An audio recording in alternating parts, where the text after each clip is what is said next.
কিছুক্ষণ পরে বিদায় নেব। তবে চলেন মহিলাদের মাথা চুল কাটা চলবে কি চলবে না আমি বলবো যে মা কালকে যত পারবেন মাথা চুল ছোট করেন নাকি গো।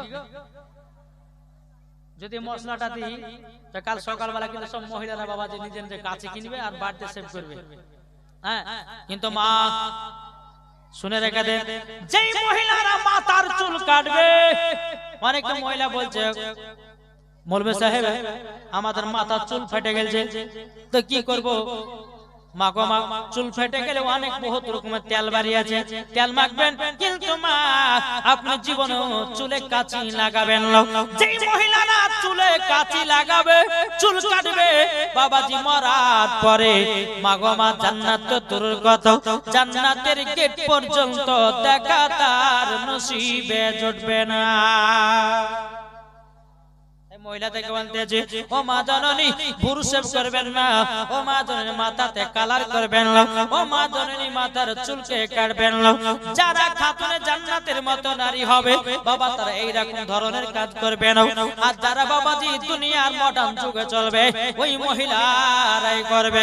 আর ওই মহিলারা মরার পরে জাহান্নামের লকড়ি করে পোড়ানো হবে। ও মা জননীরা এক ধরনের নারী আছে তারা যাবে জান্নাতি, এক ধরনের আপনার নারী আছে তারা যাবে জাহান্নামে জাহান্নামে জাহান্নামে। ও মা জাননীরা মহিলাদের একটা নয় দুটো নয় 5 রকমের পোশাক পরা হারাম আছে।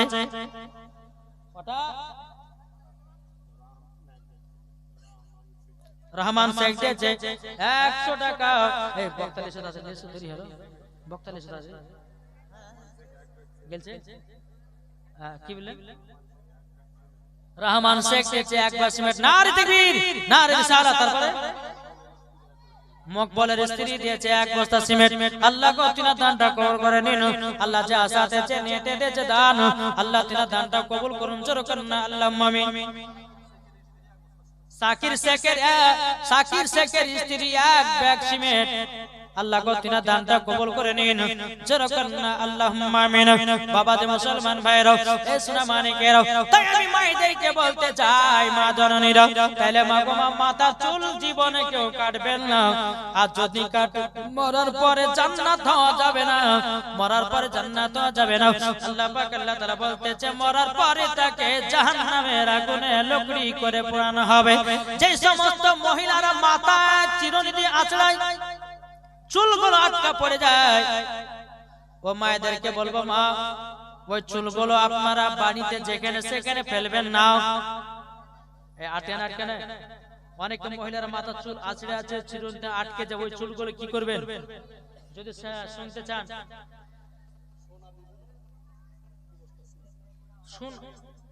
সোনা বিবি দিয়েছে 2 বস্তা সিমেন্ট। ঢাকা সোনা তোর কাছে বেশি টাকা থাকবে আরো লেছেন না।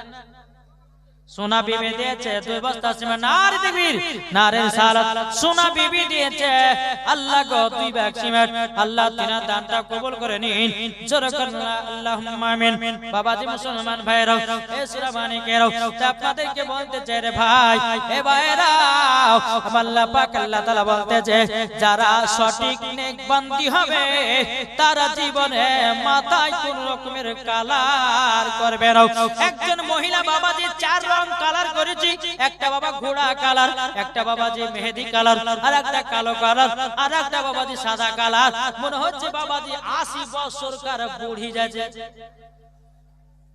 কি গো আল্লাহ বলছে বান্দা এ বান্দি তোমাদেরকে সাজায় আমি পাঠাইছি, তারপরে যদি তুমি ডিজাইন করতে যাও তাহলে কিন্তু চেহারা তোমার নষ্ট হবে।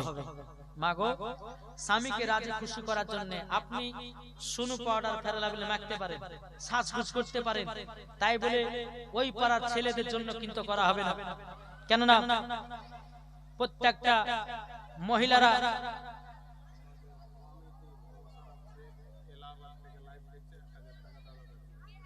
অত জোরে বলা এই মুশারফ শেখ কমিটির ছেলে এলাহাবাদ থেকে লাইভ ভিডিও দেখছে, সে দিয়েছে 1000 টাকা। নারে তাকবীর নারে রিসালাত।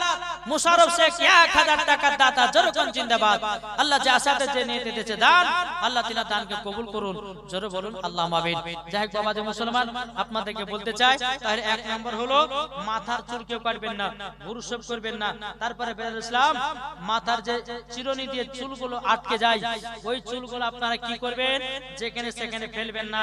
মাগো ওই চুলগুলোকে যে কোনো জায়গাতে, একটা জায়গাতে আপনারা জমা করবেন। ক্যারিতে অনেক মহিলা আবার আচার বেচে খায় না, খায় না, খায় কি খায় না? চুল লেজে বাচ্চারা চুলটা লেওয়ার আচার দেও, ওটাও করবেন না। মহিলাদের মাথার চুল এত দাম, এত দাম যদি বর্ণনা করা যায়, তাহলে কিয়ামত পর্যন্ত আসলে মহিলাদের মাথার চুল বর্ণনা শেষ হবে না। আজ মহিলার মাথার চুল দেখতে বেড়াচ্ছে পর পুরুষকে। বেরাদ ইসলাম যে মহিলার মাথার চুল দেখাবে, কাল কিয়ামতের ময়দানে আর চুলের মুঠিগুলো ধরবে, ধরার পরে জাহান্নামের আগুন তাকে টেঙে দেওয়া হবে। ও মা খালা, মাথার চুল কোন পর পুরুষকে দেখায় না। এখনকার মহিলারা বাবাজি মাথার চুল দেখাচ্ছে কি জানেন? বাবাজি মাথা শ্যাম্পু করছে, আর শ্যাম্পু করার পরে বাবাজি একটু মুখে সুনু পাউডার মাখছে, গলাতে একটা সোনার হার দিচ্ছে, একটা সুন্দর জামা পরতেছে, এদিকে এক গোলা আর এদিকে এক গোলা, বুঝতে পারছেন? আর ছেলেরা কিন্তু বাবা যে ফেল ফেল করে তাকাচ্ছে, কে তাকাবে টাকা। এখন তো সরকারি ভাবি, তোর ভাই নাই বাড়িতে, তোর ভাই আছে কেরালা, এ যুবকেরা তোরা ঘুরে ঘুরে আমার দিকে তাকা, আছে না নাই? বাবা যে মুসলমান সোনা মানে কেন ও বাবাজি, তাই আমি মায়েদেরকে বলতে চাই, ও গো মা যারা নেই, আপনাদেরকে বলতে চাই, যারা নবী মুস্তাফার আশিক দিওয়ানা বাবাজি, তারাই হলো মরার পরে জান্নাতি। জোরে বলেন সুবহানাল্লাহ। সুবহানাল্লাহ। শুনেছেন মারাতের বেলায় কোন মহিলা যদি আপনার কিনা মাথার চুলগুলো যদি পরপুরুষকে দেখিয়ে বেড়ায়, ও গো মা জননী, মরার পরে জান্নাতি হওয়া যাবে না, মরার পরে জাহান্নামে আপনাকে যেতে হবে। তাই বাবাজি মুসলমান ভাইরা, এই সোনা মানিকেরা, চল বাবাজি আগে যাই। আল্লাহ পাক আল্লাহ তাআলা জানো আমাদের সকলকে সঠিক নারে তাকবীর, আল্লাহু আকবার। চলে এসেছে একবার চমচম রসগোল্লা, নাকি বলছে? হ্যাঁ, চমচম রসগোল্লা। আপনাদের এখানে যখন আমি এসেছিলাম, তবে কিন্তু একটা আমি নাত বানিয়ে গেছিলাম এখানে, বানানি কমিটি ভাইরা জানে, এই জালসার কমিটিরা জানে যে জালসার কমিটি ভাইদের জন্য আমি একটা নাত বা একটা মানকাবাত আমি বানিয়ে দিয়ে গেছিলাম। তো দুই কলি ওটা মনে করিয়ে দিই, নাকি বলছেন? জি, কই বলতেছে, ঝিলমিল ঝিলমিল করেছে দেখো না বাঙ্গি টলা ফিল কলোনিতে, যারা বলেন ঝিলমিল ঝিলমিল করেছে দেখো না এই গ্রামেতে, বান্দা বান্দি বসে আছে, বান্দা বান্দি বসে আছে, নবী পাকের দিওয়ানা, ঝিলমিল ঝিলমিল করছে দেখো না এই গ্রামেতে।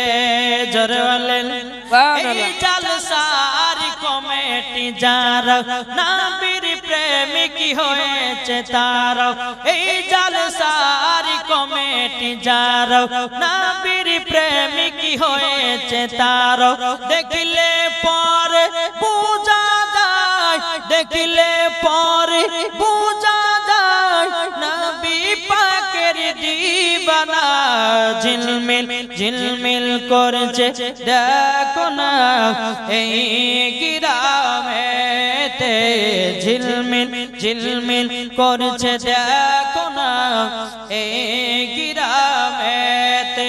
জোরে বলুন সুবহানাল্লাহ। সুবহানাল্লাহ।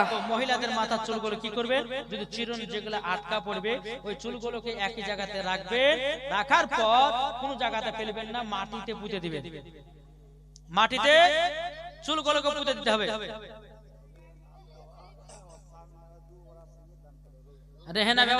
রেহেনা বাবা তার স্বামী নামে 2 ব্যাগ সিমেন্ট আছে, রবিউলের স্ত্রী, রবিউলের স্ত্রী রেহেনা বিবি, তিনি দিয়েছে 2 ব্যাগ সিমেন্ট। আল্লাহ তাআলা দানকে কবুল করুন, জোরে আল্লাহুম্মা আমিন। এই বলে আমার বক্তব্য সমাপ্ত করলাম। আমা আলাইনা ইল্লাল বালাগ। আসসালামু আলাইকুম ওয়া রাহমাতুল্লাহ।